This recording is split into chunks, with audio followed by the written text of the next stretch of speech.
Welcome to a Foxy Tech Tips tutorial on adding a book to a collection on the Kindle Paperwhite.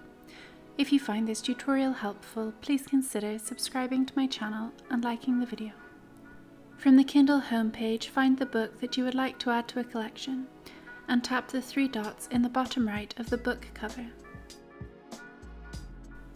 Then choose Add to/Remove from Collection. If you don't have any collections already, then tap Create your first collection. Name your collection and then tap Create.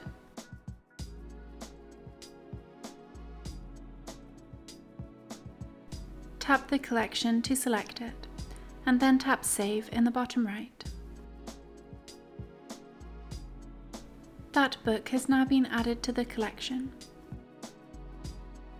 And that draws an end to this tutorial. Please like the video if you found it helpful and subscribe to Foxy Tech Tips for more Kindle tips and tricks.